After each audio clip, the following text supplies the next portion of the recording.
ಯೇಸು ಕ್ರಿಸ್ತ ನಮ್ಗೆ ಹೇಳೋ ಮಾತು, ನೀವು ಉಪ್ಪಾಗಿದ್ದೀರಿ. ಉಪ್ಪು ಏನಾಗಿತ್ತು ಅಂತಂತಂದ್ರೆ ಅದು ಬೆಲೆಯುಳ್ಳದ್ದಾಗಿತ್ತು, ಅದು ಅಮೂಲ್ಯವಾಗಿತ್ತು. ಒಂದು ಕಾಲದಲ್ಲಿ ನಾವು ಅಸಹ್ಯರಾಗಿದ್ವಿ, ಆದರೆ ಯೇಸು ಕ್ರಿಸ್ತನು ನಮ್ಮನ್ನ ಅಮೂಲ್ಯರಾಗಿ ಮಾಡಿದ್ರು. ಅನೇಕರು ಇವತ್ತು ಯಾವ ರೀತಿ ಜೀವಿಸ್ತಾರೆ ಅಂತಂದ್ರೆ ಅಮೂಲ್ಯರಾಗಿ ಜೀವಿಸೋದಿಲ್ಲ, ಆದರೆ ಅದಕ್ಕೆ ಬದಲಾಗಿ ಅಸಹ್ಯರಾಗಿ ಜೀವಿಸ್ತಾರೆ. ಇವತ್ತು ಲೋಕದಲ್ಲಿ ಪಾಪದಲ್ಲಿ ಬದುಕ್ತಾ ಇರುವಂತವ್ರು ನಮ್ಮನ್ನ ನೋಡುವಾಗ ಅವರಿಗೆ ನಮಗೂ ಅವರಿಗೂ ವ್ಯತ್ಯಾಸ ಕಾಣಿಸುತ್ತಾ ಪಾಪದ ಕಟ್ಟ ಕಡೆ ಶೂನ್ಯ, ಚಿಗುಪ್ಸೆ, ನಿರಾಸೆ, ಒಡೆಯಲ್ಪಡುವಂತ ಸ್ಥಿತಿ. ಪಾಪ ಒಂದು ಮನುಷ್ಯನನ್ನ ಕಟ್ಟ ಕಡೆಗೆ ಒಂಟಿಯಾಗಿ ಮಾಡಿಬಿಡುತ್ತೆ, ಕಟ್ಟ ಕಡೆಗೆ ಅವನನ್ನ ಏನು ಇಲ್ಲದವನಾಗಿ ಮಾಡಿಬಿಡುತ್ತೆ. ನಾನ್ ಪಾಪದಲ್ಲೇ ಸುಖ ಇದೆ, ಪಾಪದಲ್ಲೇ ಸಂತೋಷ ಇದೆ, ಪಾಪದಲ್ಲೇ ನೆಮ್ಮದಿ ಇದೆ ಅಂತ ಅನ್ಕೊಂಡು ಎಲ್ಲವನ್ನ ಅನುಭವಿಸಲಿಕ್ಕೆ ನಾನು ಒಪ್ಪಿಸಿಕೊಟ್ಟೆ. ಅದ್ರ ಕಟ್ಟ ಕಡೆಗೆ ನನಗೆ ಬಂದಿದ್ದು ಶೂನ್ಯ. ಈ ಪಾಪ ನಿಮಗೆ ಕೊಡುವಂಥದ್ದು ನಿಜವಾದ ಸಂತೋಷ ಅಲ್ಲ. ಈ ಪಾಪ ನಿಮ್ಮನ್ನು ಯಾಮಾರಿಸುತ್ತೆ, ಈ ಪಾಪ ನಿಮ್ಮನ್ನು ಒಂದು ದಿವಸ ಏನಿಲ್ಲದವನಾಗಿ ಮಾಡುತ್ತೆ. ಆದ್ರೆ ಯೇಸು ಕ್ರಿಸ್ತನು ನಮಗೆ ನಿಜವಾದ ಸಂತೋಷವನ್ನು ಕೊಡ್ತಾರೆ. ಲೋಕವೆಲ್ಲ ಕತ್ತಲಿರುವಾಗ ನಮ್ಮ ಹತ್ರ ಬೆಳಕಿದ್ರೆ ಕತ್ತಲಿರುವಂಥವ್ರು ಬೆಳಕಿನ ಹತ್ರ ಬರ್ತಾರೆ. ಆದ್ರೆ ಆ ಬೆಳಕೆ ಕತ್ತಲಾದ್ರೆ ಕತ್ತಲಿರುವಂಥವ್ರು ಎಲ್ಲೋ ಹೋಗ್ಬೇಕು. ಕ್ರಿಸ್ತನ ನಮ್ಮನ್ನು ಅಮೂಲ್ಯರಾಗಿ ಮಾಡಿದ್ರು. ಅಸಹ್ಯವಾದ ಜೀವಿತವನ್ನು ಒಂದು ವೇಳೆ ಜೀವಿಸಿದ್ರೆ ಕ್ರಿಸ್ತನನ್ನ ಕಂಡುಕೊಳ್ಳಬೇಕು ಅನ್ನುವಂಥವರಿಗೆ ನಾವೇ ತಡೆಯಾಗಿ ಹೋಗ್ತೇವೆ. ಹೊರಗಡೆ ಕೆಟ್ಟವನಾಗಿದ್ದು, ಹೊರಗಡೆ ಅಸಹ್ಯನಾಗಿದ್ದು, ಹೊರಗಡೆ ಅಮೂಲ್ಯನು ಅಂತ ತೋರಿಸ್ಕೊಂಡು ಬರ್ಬೋದಕ್ಕಿಂತ ಹೊರಗಡೆ ಕೆಟ್ಟವನಾಗಿದ್ದು ಆಚೆ ಕೆಟ್ಟವನ್ನ ಕೇಳ್ಕೊಂಡು ಬರ್ಬೋಂತ ನಾನೇ ಅವನಿಗಿಂತ ಎಷ್ಟೋ ಪರವಾಗಿಲ್ಲ. ನಾನು ಲೋಕದಲ್ಲಿ ಎಷ್ಟೆಷ್ಟೋ ಪಾಪಗಳನ್ನು ಅನುಭವಿಸ್ತದೆ, ಈ ಪಾಪಗಳಿಂದ ನನಗೆ ಸಂತೋಷ, ಸಮಾಧಾನ, ತೃಪ್ತಿ ಉಂಟಾಗುತ್ತೆ ಅಂತ ಅನ್ಕೊಂಡೆ. ಆದ್ರೆ ಯೇಸು ಕ್ರಿಸ್ತನ ಬಳಿಯಲ್ಲಿ ನಾನು ವಿಶ್ವಾಸ ಇಟ್ಟು ಪ್ರಾರ್ಥನೆ ಮಾಡುವಾಗ ನನಗೆ ಸಿಕ್ಕಂತ ಈ ಸಂತೋಷವನ್ನ, ಈ ಸಮಾಧಾನವನ್ನ ಇದುವರೆಗೂ ಲೋಕದ ಯಾವ ಪಾಪವು ಎಂದೂ ಕೊಡುವುದಕ್ಕೆ ಆಗಲಿಲ್ಲ.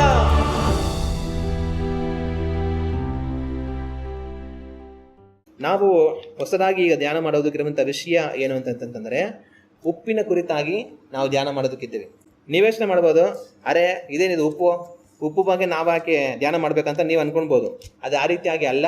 ಉಪ್ಪಿಂದಲೂ ಕೂಡ ನೀವು ಕಲಿಬೇಕಾಗಿರುವಂಥ ವಿಷಯಗಳು ಹಲವು ಇದೆ. ಅದರಿಂದಾಗಿ ನಾವು ದೇವರ ಚಿತ್ತವಾದರೆ ಕೆಲ ವಾರಗಳು ಉಪ್ಪಿನ ಕುರಿತಾಗಿ ನಾವು ಧ್ಯಾನ ಮಾಡಿ ಉಪ್ಪಿಂದ ನಾವು ಏನು ತಿಳ್ಕೊಳ್ಬೇಕು ಅನ್ನೋದನ್ನ ನಾವು ಗಮನಿಸಿ ನೋಡೋಣ. ಮೊದಲಾಗಿ ನಾವೊಂದು ವಾಕ್ಯವನ್ನ ಓದಿ ನೋಡೋಣ. ಮತ್ತಾಯನ ಬರೆದಂಥ ಸುವಾರ್ತೆ 5ನೇ ಅಧ್ಯಾಯ 13ನೇ ವಾಕ್ಯವನ್ನ ನಾವು ಓದಿ ನೋಡೋಣ. ನೀವು ಭೂಮಿಗೆ ಉಪ್ಪಾಗಿದ್ದೀರಿ. ಹಲ್ಲೆಲೂಯಾ. ಈ ಮಾತನ್ನ ನಮ್ಮ ರಕ್ಷಕನಾದ ಯೇಸು ಕ್ರಿಸ್ತನ್ ಹೇಳ್ತಾರೆ. ಅವ್ರು ಹೇಳೋ ಮಾತೇನಂತಂತಂದ್ರೆ ನೀವು ಭೂಮಿಗೆ ಉಪ್ಪಾಗಿದ್ದೀರಿ ಎಂಬುದಾಗಿ. ನೀವು ಭೂಮಿಗೆ ಏನಾಗಿದ್ದೀರಿ ಅಂತ ಅವ್ರು ಹೇಳ್ತಾರೆ? ನೀವು ಭೂಮಿಗೆ ಉಪ್ಪಾಗಿದ್ದೀರಿ ಎಂಬುದಾಗಿ ಅವರು ಹೇಳ್ತಾರೆ. ಈ ಕಾರಣಕ್ಕೋಸ್ಕರವಾಗಿಯೇ ನಾವು ಉಪ್ಪಿನ ಕುರಿತಾಗಿ ಧ್ಯಾನ ಮಾಡೋದಕ್ಕಿರೋದು. ಯೇಸು ಕ್ರಿಸ್ತನು ನೀವು ಈ ಭೂಮಿಗೆ ಉಪ್ಪಾಗಿದ್ದೀರಾ, ನೀವು ಉಪ್ಪು ಅಂತ ಅವ್ರು ಹೇಳ್ತಾರೆ. ಆಗ ನಾವು ಉಪ್ಪು ಯಾಕಾಗಿದ್ದೀವಿ? ನಾವು ಉಪ್ಪಾಗಿರೋದಂತ ಏನು ಪ್ರಯೋಜನ?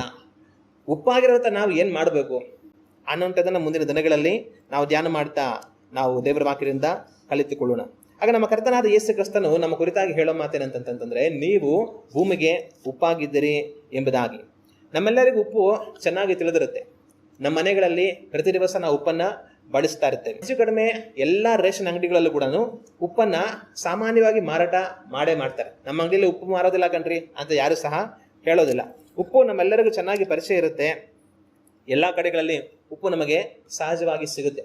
ಆದರೆ ನಮ್ಮ ರಕ್ಷಕನಾದ ಯೇಸು ಕ್ರಿಸ್ತನು ಈ ಲೋಕದಲ್ಲಿ ಅವರು ವಾಸ ಮಾಡ್ತಾ ಇದ್ದಂಥ ಕಾಲದಲ್ಲಿ ಆಗ ಇದ್ದಂಥ ಉಪ್ಪಿಗೂ ಇವತ್ತು ನಾನು ನೀವು ಬಳಸುವಂಥ ಉಪ್ಪಿಗೂ ತುಂಬ ವ್ಯತ್ಯಾಸ ಇದೆ. ಹಾಗಂತಂದ್ರೆ ಇವತ್ತು ನಮಗೆ ಉಪ್ಪು ಏನಾಗಿದೆಯೋ ಅದೇ ಆ ಕಾಲದ ಉಪ್ಪು ಅವರಿಗೆ ಆಗಿರಲಿಲ್ಲ. ನಮ್ಮ ಕರ್ತನಾದ ಯೇಸು ಕ್ರಿಸ್ತನು ವಾಸ ಮಾಡ್ತಾ ಇದ್ದಂಥ ಕಾಲದಲ್ಲಿ ಉಪ್ಪು ಏನಾಗಿತ್ತು ಅಂತಂತಂದ್ರೆ ಅದು ಬೆಲೆಯುಳ್ಳದ್ದಾಗಿತ್ತು, ಅದು ಅಮೂಲ್ಯವಾಗಿತ್ತು. ಇವತ್ತು ನನ್ನ ನಿಮ್ಮ ಕಾಲದಲ್ಲಿ ಒಂದು ವೇಳೆ ನಮ್ಮ ಮನೇಲಿ ಉಪ್ಪಿಲ್ಲ ಅಂತ ಅನ್ಕೊಳ್ಳಿ, ಪಕ್ಕ ಮನೆಗೆ ಹೋಗಿ ಅಕ್ಕ ಸ್ವಲ್ಪ ಉಪ್ಪು ಖಾಲಿ ಆಗ್ಬಿಟ್ಟೈತೆ, ಸಾರು ಇಟ್ಬಿಟ್ಟಿದ್ದೀನಿ, ಸ್ವಲ್ಪ ಅರ್ಜೆಂಟಾಗಿ ಉಪ್ಪು ಕೊಡಕ್ಕ ಅಂತಂತಂದ್ರೆ ಕೊಡ್ತಾರಾ ಕೊಡಲ್ವಾ? ಖಂಡಿತವಾಗ್ಲೂ ಕೊಡ್ತಾರೆ. ಯಾಕೆ ಕೊಡ್ತಾರೆ? ಉಪ್ಪು ಒಂದಿಷ್ಟು ಉಪ್ಪು ಕೊಟ್ಬಿಟ್ರೆ ಏನು ಕಳ್ಕೊಳ್ಳಲ್ಲ, ಏನದು ತುಂಬ ಬೆಲೆ ಉಳ್ಳಂಥದ್ದು ಏನು ಅಲ್ಲ.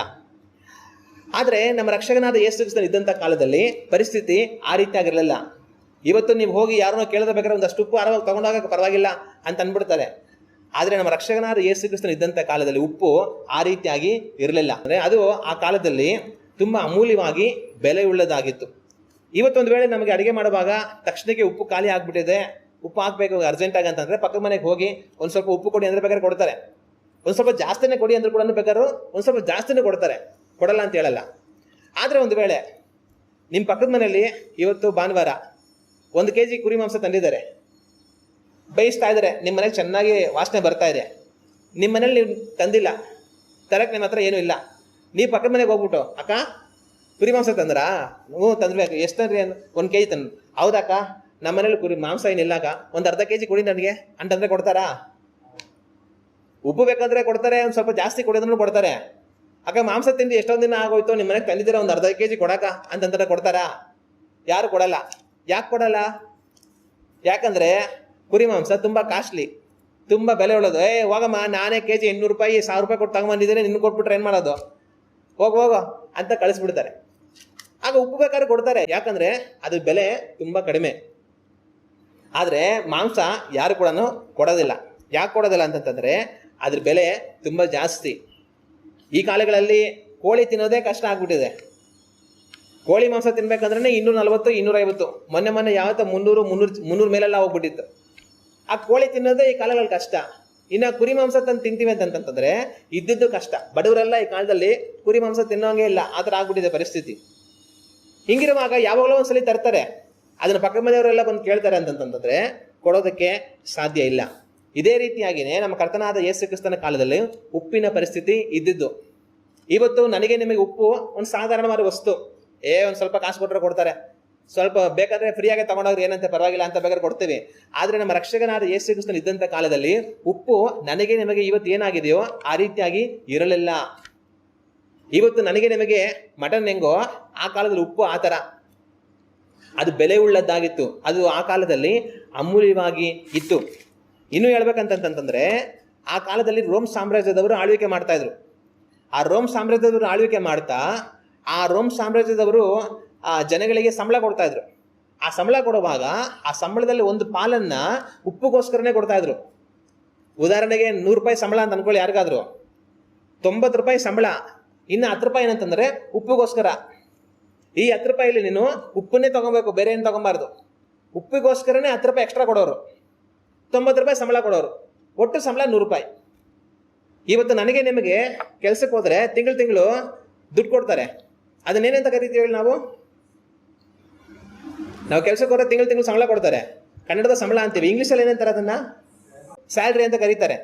ಈ ಸ್ಯಾಲ್ರಿ ಅನ್ನೋ ಪದ ಎಲ್ಲಿಂದ ಬಂತು ಗೊತ್ತಾ? ಈ ಸ್ಯಾಲ್ರಿ ಅಂತಂದ್ರೆ ಅದಕ್ಕೆ ಅರ್ಥ ಏನು ಗೊತ್ತಾ? ಈ ಸ್ಯಾಲ್ರಿ ಅನ್ನೋದಕ್ಕೆ ಅರ್ಥ ಅದು ಲ್ಯಾಟಿನ್ ಭಾಷೆಯಿಂದ ಬಂದಿರೋದು ಆ ಪದ. ಆ ಪದಕ್ಕೆ ಅರ್ಥ ಉಪ್ಪಿನ ದುಡ್ಡು ಅಂತ. ಆದರೆ ಆ ಕಾಲದಲ್ಲಿ ರೋಮ್ ಸಾಮ್ರಾಜ್ಯದವರು 10 ರೂಪಾಯಿ ಉಪ್ಪಿಗೆ ಅಂತ ಕೊಡ್ತಾ ಇದ್ರಲ್ಲ, ಅದನ್ನ ಸ್ಯಾಲ್ರಿ ಅಂತ ಕರಿತಾ ಇದ್ರು. ಸ್ಯಾಲ್ರಿ ಅಂದ್ರೆ ಉಪ್ಪುಗೋಸ್ಕರ ಕೊಡ್ತಾರೆ ದುಡ್ಡು, ಉಪ್ಪು ತಗೊಂಡೋಗಿ ಮನೇಲಿ ಇಟ್ಕೋ ಅಂತ ಅಂದ್ಬಿಟ್ಟು.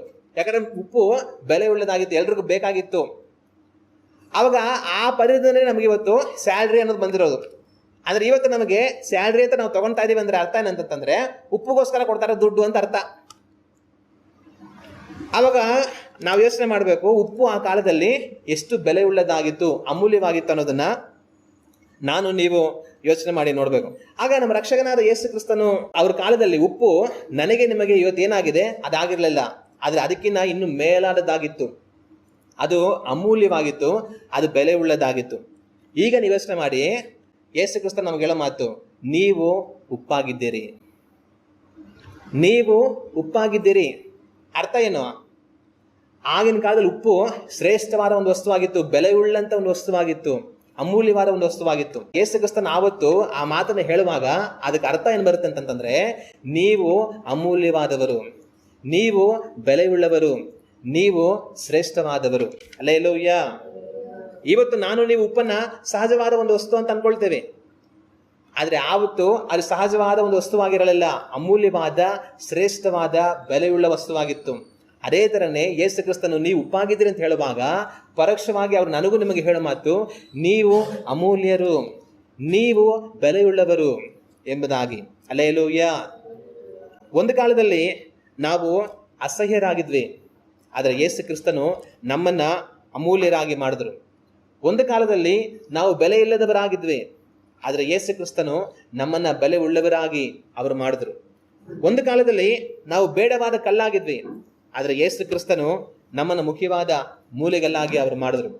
ಒಂದು ಕಾಲದಲ್ಲಿ ನಾವು ಯಾರಿಗೂ ಬೇಡವಾಗಿದ್ವಿ, ಆದರೆ ಇವತ್ತು ಯೇಸು ಕ್ರಿಸ್ತನು ಎಲ್ಲರಿಗೂ ನಾವು ಬೇಕಾಗಿರುವವರಾಗಿ ನಮ್ಮನ್ನ ಬದಲಾಯಿಸಿದ್ದಾರೆ. ಒಂದು ಕಾಲದಲ್ಲಿ ನಾವು ದುರ್ವಾಸನೆ ಉಳ್ಳವರಾಗಿದ್ವಿ, ಇವತ್ತು ಯೇಸು ಕ್ರಿಸ್ತನು ನಮ್ಮನ್ನ ಸುಗಂಧ ವಾಸನೆಯಾಗಿ ಮಾಡಿದ್ದಾರೆ. ಹಲ್ಲೆಲೂಯ.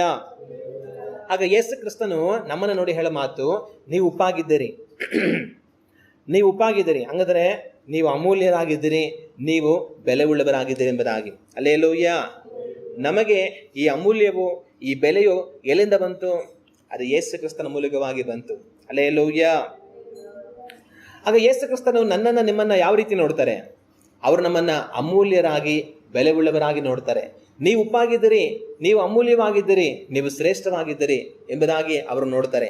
ಯೇಸು ಕ್ರಿಸ್ತನು ತನ್ನ ರಕ್ತದ ಮೂಲಕವಾಗಿ ನನ್ನನ್ನು ನಿಮ್ಮನ್ನ ಅಮೂಲ್ಯರಾಗಿ ಬೆಲೆ ಉಳ್ಳವರುಗಳಾಗಿ ಅವರು ಮಾಡಿದ್ದಾರೆ. ಹಲ್ಲೆಲೂಯ.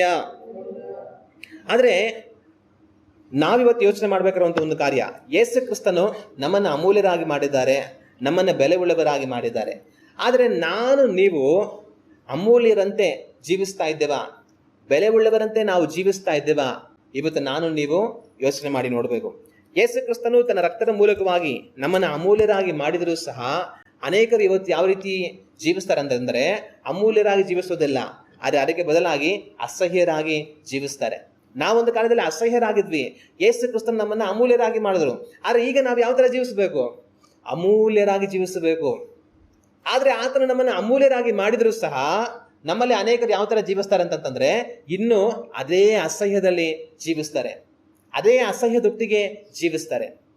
ಇವತ್ತು ನಾನು ನೀವು ಯಾವ ರೀತಿಯಾಗಿದ್ದೇವೆ ಅನ್ನೋದನ್ನ ಒಂದು ಕ್ಷಣ ನಮ್ಮ ಬಗ್ಗೆ ನಾವು ಯೋಚನೆ ಮಾಡಿ ನೋಡಬೇಕು. ಹಂದಿಯನ್ನ ನೀವು ನೋಡ್ತೀರಾ, ಹಂದಿ ಏನು ಮಾಡ್ತಾ ಇರುತ್ತೆ? ಅದು ಹೋಗಿ ಆ ಕೊಳಚೆ ಮೋರಿಯಲ್ಲಿ ಬಿದ್ದು ಹೊಲಸಲ್ಲಿ ಅದು ಮಲಗಿ ನಿದ್ರೆ ಮಾಡ್ತಾ ಇರುತ್ತೆ. ಈಗ ಆ ಹಂದಿಯನ್ನ ಅಲ್ಲಿಂದ ಹಿಡ್ಕೊಂಡು ಬಂದು ಅದನ್ನ ಚೆನ್ನಾಗಿ ತೊಳೆದು ಅದನ್ನು ಶುದ್ಧಿ ಮಾಡಿ ಅದಕ್ಕೆ ಒಳ್ಳೆ ಊಟ ಕೊಟ್ಟು, ಒಳ್ಳೆ ಇರೋದಕ್ಕೆ ಒಂದು ಒಳ್ಳೆ ಸ್ಥಳ ಕೊಟ್ಟು ನೀವೆಲ್ಲ ಮಾಡಿದ್ರೆ ಅಂತ ಅನ್ಕೊಳ್ಳಿ. ಈಗ ಅದು ನೀವು ಕೊಟ್ಟಿರುವಂಥ ಒಂದು ಒಳ್ಳೆ ಸ್ಥಳದಲ್ಲಿ ನೀವು ಕೊಡುವಂಥ ಊಟ ಮಾಡಿಕೊಂಡು ಇದ್ರೆ ಪರವಾಗಿಲ್ಲ.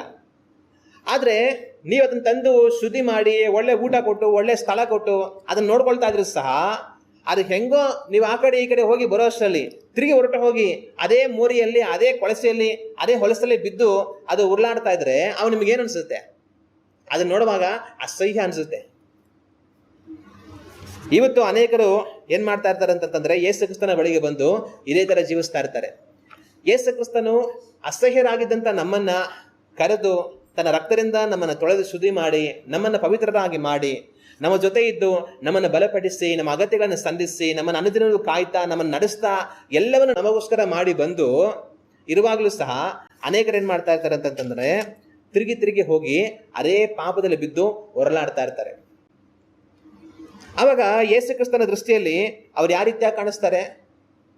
ಅಸಹ್ಯವಾಗಿ ಕಾಣಿಸ್ತಾರೆ. ಯೇಸು ಕ್ರಿಸ್ತನ ನಮ್ಮನ್ನ ಅಮೂಲ್ಯವಾಗಿ ಮಾಡಿದ್ದಾರೆ. ನಾನು ನೀವು ಆತನ ನಮಗೆ ತನ್ನ ಮಹಾಕೃಪೆಯಿಂದ ಅನುಗ್ರಹಿಸಿರುವಂಥ ಈ ಅಮೂಲ್ಯತನವನ್ನು ಕಾದುಕೊಳ್ಳುವಂಥವರಾಗಿರಬೇಕು. ತಿರುಗಿ ಹೋಗಿ ಆ ಅಸಹ್ಯದಲ್ಲಿ ಪಾಪದಲ್ಲಿ ಬಿದ್ದು ಹೊರಲಾಡುವಂಥವர்களಾಗಿ ನಾವಿರಬಾರದು.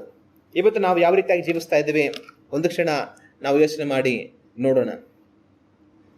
ಒಂದು ಕಾಲದಲ್ಲಿ ಪಾಪದಲ್ಲಿ ನಾವು ಬದುಕ್ತಾ ಇದ್ವಿ.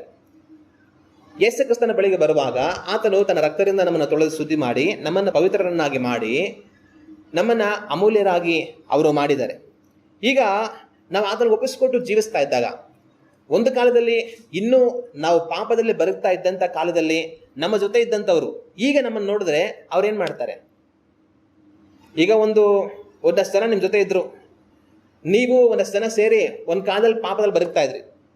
ಈಗ ನೀವು ಯೇಸು ಕ್ರಿಸ್ತನ ತಿಳ್ಕೊಂಡ್ರೆ, ಯೇಸು ಕ್ರಿಸ್ತನ ಬಳಿಗೆ ಬಂದರೆ ಆತನ ರಕ್ತನ ತೊಳೆಯಲ್ಪಟ್ಟು ಶುದ್ಧಿ ಮಾಡಲ್ಪಟ್ಟು ಆತನಿಗೆ ಒಪ್ಪಿಸ್ಕೊಟ್ಟು ನೀವು ಆತನ ವಾಕ್ಯದಂತೆ ಪರಿಶುದ್ಧರಾಗಿ ಜೀವಿಸ್ತಾ ಇದ್ದೀರಾ. ಈಗ ಇದಕ್ಕೆ ಮೊದಲು ನಿಮ್ಮ ಜೊತೆ ಇದ್ದಂಥವ್ರು, ನಿಮ್ಮನ್ನು ನೋಡಿದವರು ಈಗ ನಿಮ್ಮನ್ನು ನೋಡುವಾಗ ಏನು ಮಾಡ್ತಾರೆ? ಅವ್ರೇನು ಮಾಡ್ತಾರೆ ಅಂತಂತಂದರೆ, ಮೊದಲು ನೀವು ಈ ರೀತಿಯಾಗಿ ಬದಲಾಗಿರೋದನ್ನು ನೋಡುವಾಗ ಅವ್ರಿಗೇನಾಗುತ್ತೆ ಅಂದರೆ ತುಂಬ ಆಶ್ಚರ್ಯಕರವಾಗಿರುತ್ತೆ. ಏನೋ ಇದು, ಇವನು ಈ ಥರ ಆಗ್ಬಿಟ್ಟಿದ್ದಾನೆ, ಅಲ್ಲಿ ಬರಲ್ಲ ಅಂತಾನೆ, ಇಲ್ಲಿ ಬರಲ್ಲ ಅಂತಾನೆ, ಅದನ್ನು ಮಾಡಲ್ಲ ಅಂತಾನೆ, ಇದನ್ನು ಮಾಡಲ್ಲ ಅಂತಾನೆ, ಅದು ಬೇಡ ಅಂತಾನೆ, ಇದು ಬೇಡ ಅಂತಾನೆ, ಏನೋ ಇವನು ಈ ಥರ ಆಗ್ಬಿಟ್ಟಿದ್ದಾನೆ, ಯಾವುದಕ್ಕೂ ನಮ್ಮ ಜೊತೆ ಬರೋದೇ ಇಲ್ಲ ಅಂತಾನೆ, ಯಾವಾಗ ನೋಡಿದ್ರು ನಮ್ಮ ಜೊತೆ ಇರ್ತಾ ಇದ್ದ, ನಮ್ಗಿನ್ನ ಎಲ್ಲ ವಿಷಯದಲ್ಲೂ ಮುಂದೆ ಇರ್ತಾ ಇದ್ದ, ಎಲ್ಲ ಥರ ಪಾಪವನ್ನು ಅನುಭವಿಸೋದ್ರಲ್ಲಿ ಮುಂದೆ ಇರ್ತಾ ಇದ್ದ. ಅರಿವಾಗ ನೋಡಿದ್ರೆ ನನಗೆ ಈ ಪಾಪ ಬೇಡ, ಈ ಅಸುದ್ಧ ಬೇಡ, ಈ ಹೊಲಸು ಬೇಡ, ಈ ಅನೀತಿ ಬೇಡ, ಈ ದುಷ್ಟತನ ಬೇಡ, ನಾನು ಯೇಸುವಿಗೆ ಒಪ್ಪಿಸ್ಕೊಟ್ಟು ಒಳ್ಳೆಯವನಾಗಿ ಬದುಕ್ತಾ ಇದ್ದೀನಿ ಅಂತ ಹೇಳಿ ಬದುಕ್ತಾ ಇದ್ದಾನಲ್ಲ, ಏನೋ ಇವನಲ್ಲಿ ಬಂದಿರೋಂಥ ಬದಲಾವಣೆ ಅಂತ ಆಶ್ಚರ್ಯ ಪಡ್ತಾರೆ ಮೊದಲು ನೋಡಿದಾಗ. ಆಮೇಲೆ ಏನು ಅನ್ಕೊಂತಾರೆ ಅಂದರೆ, ಇದೆಲ್ಲ 2 ದಿವಸ, ಆಮೇಲೆ ನೋಡು ಮತ್ತೆ ಬರ್ತಾನೆ ಅವನು ಅಂತ ಅನ್ಕೊಂಡು ಹೊರಟೋಗ್ಬಿಡ್ತಾರೆ. ಆಮೇಲೆ ಒಂದು 2 ದಿವಸ ಆದ್ಮೇಲೆ ತಿರುಗಿ ನೀವು ಅದೇ ತರ ಯೇಸು ಕ್ರಿಸ್ತನ ಒಪ್ಪಿಸ್ಕೊಟ್ಟು ಜೀವಿಸ್ತಾ ಇರುವಾಗ ಅವ್ರು ಪುನಃ ನಿಮ್ಮನ್ನು ನೋಡ್ತಾರೆ. ಪುನಃ ನಿಮ್ಮನ್ನು ನೋಡಿದಾಗ ಮತ್ತೆ ಅವ್ರಿಗೆ ಆಶ್ಚರ್ಯ ಆಗುತ್ತೆ. ಏನೋ ಇದು, ಇವನೊಂದು 2 ದಿವಸ ಆಮೇಲೆಲ್ಲ ಬಿಟ್ಬಿಟ್ಟು ಮತ್ತೆ ನಂತರನೇ ಬಂದ್ಬಿಡ್ತಾನೆ ಅಂತ ಅನ್ಕೊಂಡ್ರೆ ಇವನು ಹಂಗೆ ಮುಂದುವರಿತಾ ಇದ್ದಾನೆ. ಏನೋ ಇವನಲ್ಲಿ ಬಂದಿರೋಂಥ ಬದಲಾವಣೆ ಏನಾಯ್ತು ಇವನಿಗೆ ಅಂತ ಆಶ್ಚರ್ಯ ಪಡ್ಕೊಂಡು, ಸರಿ ಆಯ್ತು ಇನ್ನೂ ಒಂದು 2 ದಿವಸ ಆಮೇಲೆ ತಿರ್ಗಾ ನಮ್ಮ ಥರನೇ ಆಗ್ಬಿಡ್ತಾನೆ, ಇದೆಲ್ಲ ತುಂಬ ದಿನ ನಡೆಯಲ್ಲ ಅಂತ ಅನ್ಕೊಂಡು ಹೊರಟು ಹೋಗ್ತಾರೆ. ಆಮೇಲೆ ಇನ್ನೊಂದಷ್ಟು ದಿವಸ ಆದ್ಮೇಲೆ ಏನು ಮಾಡ್ತಾರೆ, ನೀವು ಹಾಗೇನೆ ಯೇಸು ಕ್ರಿಸ್ತನಿಗೆ ಒಪ್ಪಿಸ್ಕೊಟ್ಟು ಪರಿಶುದ್ಧವಾದ ಒಂದು ಜೀವಿತವನ್ನು ಜೀವಿಸ್ಕೊಂಡು ಹೋಗ್ತಾ ಇರುವಾಗ ಅವ್ರು ಪುನಃ ನಿಮ್ಮನ್ನು ಗಮನಿಸುವಾಗ ಅವ್ರು ಇವಾಗ ಏನು ಮಾಡ್ತಾರೆ ಅಂತಂದ್ರೆ ಸ್ವಲ್ಪ ಗಂಭೀರವಾಗಿ ಯೋಚನೆ ಮಾಡ್ತಾರೆ. ಇಲ್ಲ, ಇಲ್ಲಿ ಏನೋ ವ್ಯತ್ಯಾಸ ಇದೆ.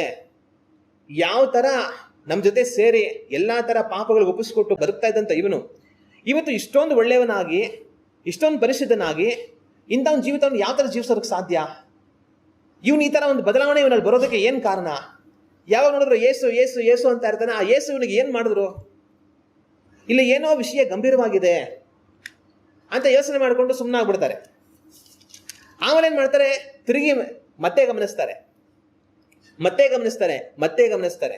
ಸುಮಾರು ಸರಿ ಗಮನಿಸಿ ಗಮನಿಸಿ ಗಮನಿಸಿ ನೋಡುವಾಗ ನಿಮ್ಮಲ್ಲಿ ಕೇವಲ ಒಂದು 2 ದಿವಸಗಳಿಗೆ ನಾನು ಒಳ್ಳೆಯ ಒಂಥರ ಬದುಕ್ತೀನಿ ಅನ್ನೋವಂಥ ಒಂದು ಜೀವಿತ ಅಲ್ಲದಿರ, ನಿಮ್ಮ ಜೀವಿತಾಂತ ಪೂರ್ತಿ ನೀವು ಈ ರೀತಿಯಾಗಿ ನೀತಿಯನ್ನು, ಪರಿಶುದ್ಧತೆಯನ್ನು, ನ್ಯಾಯವನ್ನು, ದೇವರ ಭಕ್ತಿಯನ್ನು ಅಳವಡಿಸ್ಕೊಂಡು ಜೀವಿಸ್ತಾ ಇದ್ದೀರಾ ಅನ್ನೋದನ್ನ ಅವ್ರು ಗಮನಿಸುವಾಗ ಕಡೆಗೆ ಅವ್ರೇನು ಹೇಳ್ತಾರೆ ಅಂತಂತಂದ್ರೆ, ಅವನು ಬಿಡೋ, ಅವನು ಯಾವುದೋ ಒಂದು ಶ್ರೇಷ್ಠವಾದ ಜೀವಿತವನ್ನು ಆರಿಸ್ಕೊಂಡಿದ್ದಾನೆ. ನಾವು ಅಸಹ್ಯವಾದ ಬದುಕ್ತಾ ಇದ್ದೀವಿ, ಅವನು ನಮ್ಮ ಥರನೇ ಅಸಹ್ಯವಾದ ಬದುಕ್ತಾ ಇದ್ದ. ಆದರೆ ಇವತ್ತು ಅವನೊಂದು ಶ್ರೇಷ್ಠವಾದ ಅಮೂಲ್ಯವಾದ ಜೀವಿತವನ್ನು ಆರಿಸ್ಕೊಂಡಿದ್ದಾನೆ. ಆ ಜೀವಿತದಲ್ಲಿ ಅವನು ಹೋಗ್ಲಿ, ನಾವು ನೋಡಿ ಬದುಕ್ತಾ ಇದೀವಿ ಅಸಹ್ಯ ಇರ್ತಾರ ಅಂತ ಅನ್ಕೊಂಡು ಅವರು ಹೊರಟು ಹೋಗ್ತಾರೆ. ಆಗ ನಾವು ಯೇಸು ಕ್ರಿಸ್ತನಿಗೆ ಒಪ್ಪಿಸಿಕೊಟ್ಟು ಅದರ ವಾಕ್ಯದಂತೆ ನಾವು ಜೀವಿಸುವಾಗ ನಮ್ಮನ್ನು ಒಂದು ಕಾಲದಲ್ಲಿ ನೋಡಿರುವಂಥವ್ರು ನಮ್ಮನ್ನು ನೋಡುವಾಗ ಪ್ರಾರಂಭದಲ್ಲಿ ಅವ್ರಿಗೆ ಆಶ್ಚರ್ಯ ಆಗುತ್ತೆ, ಏನೋ ಇವನಲ್ಲಿ ಬದಲಾವಣೆ ಅಂತ. ಆಮೇಲೆ ತಿರುಗಿ ನೋಡುವಾಗ ಮತ್ತೆ ಆಶ್ಚರ್ಯ ಆಗುತ್ತೆ. ತಿರುಗಿ ನೋಡುವಾಗ ಅವ್ರು ಸ್ವಲ್ಪ ಯೋಚನೆ ಮಾಡೋಕ್ಕೆ ಶುರು ಮಾಡ್ತಾರೆ, ಏನಾಯ್ತು ವಿಷಯ ಅಂತ ಅಂದ್ಬಿಟ್ಟು. ತಿರುಗಿ ತಿರುಗಿ ತಿರುಗಿ ಅನೇಕ ಸರಿ ಅವ್ರು ನಮ್ಮ ನೋಡುವಾಗ, ನಮ್ಮಲ್ಲಿ ಆ ಜೀವಿತವನ್ನು ನಾವು ಮುಂದುವರಿಸ್ಕೊಂಡೇ ಹೋಗುವಾಗ ಕಡೆಗೆ ಅವ್ರು ಬರುವಂಥ ಒಂದು ತೀರ್ಮಾನ, ಅವನು ಒಂದು ಅಮೂಲ್ಯವಾದ ಜೀವಿತವನ್ನು ಆರಿಸ್ಕೊಂಡಿದ್ದಾನೆ, ಅದರಲ್ಲಿ ಅವನು ಹೋಗಲಿ, ಚೆನ್ನಾಗಿರಲಿ ಅಂತ ಅಂದ್ಕೊಂಡು ಅವ್ರು ಸುಮ್ಮನಾಗ್ಬಿಡ್ತಾರೆ. ಇವತ್ತು ನಾನು ನೀವು ಯೋಚನೆ ಮಾಡಬೇಕಾಗಿರುವಂಥ ಒಂದು ಕಾರ್ಯ, ಇವತ್ತು ಅಂಥ ಒಂದು ಸಾಕ್ಷ್ಯನ ನಾನು ಹೊಂದಿದ್ದೇನಾ? ಒಂದು ಕಾಲದಲ್ಲಿ ನಾನು ಯೇಸು ಕ್ರಿಸ್ತನನ್ನು ಅರಿಯದವನಾಗಿ ಪಾಪದಲ್ಲಿ ಈ ಲೋಕದಲ್ಲಿ ಬದುಕ್ತಾ ಇದ್ದೆ, ಅನೇಕರೊಟ್ಟಿಗೆ ಸೇರಿ ನನ್ನ ಅಸಹ್ಯವಾದ ಕಾರ್ಯಗಳನ್ನು ಮಾಡ್ತಾ ಇದ್ದೆ. ಆವತ್ತು ನನ್ನನ್ನು ನೋಡಿದಂಥ ಜನಗಳು ಇವತ್ತು ನನ್ನನ್ನು ನೋಡುವಾಗ ಒಂದು ಕಾಲದಲ್ಲಿ ಅಸಹ್ಯವಾದ ಜೀವಿತವನ್ನು ಬದುಕ್ತಾ ಇದ್ದಂಥ ಇವನು ಇವತ್ತು ಅಮೂಲ್ಯವಾದ ಬದುಕನ್ನು ಬದುಕ್ತಾ ಇದ್ದಾನೆ ಅಂತ ನಮ್ಮ ವಿಷಯದಲ್ಲಿ ಸಾಕ್ಷಿ ಹೇಳೋದಕ್ಕೆ ಸಾಧ್ಯನಾ? ಇವತ್ತು ಲೋಕದಲ್ಲಿ ಪಾಪದಲ್ಲಿ ಬದುಕ್ತಾ ಇರುವಂಥವ್ರು ನಮ್ಮನ್ನು ನೋಡುವಾಗ ಅವರಿಗೆ ಅವರಿಗೂ ವ್ಯತ್ಯಾಸ ಕಾಣಿಸುತ್ತಾ? ನಾನು ಅಸಹ್ಯವಾದ ಒಂದು ಬದುಕನ್ನು ಬದುಕ್ತಾ ಇದ್ದೇನೆ, ಅವನು ಯೇಸು ಕ್ರಿಸ್ತನಲ್ಲಿ ಅಮೂಲ್ಯವಾದ ಬದುಕನ್ನು ಬದುಕ್ತಾ ಇದ್ದಾನೆ ಅಂತ ಅವ್ರು ಹೇಳಿಕೊಳ್ಳೋದಕ್ಕೆ ಸಾಧ್ಯನಾ?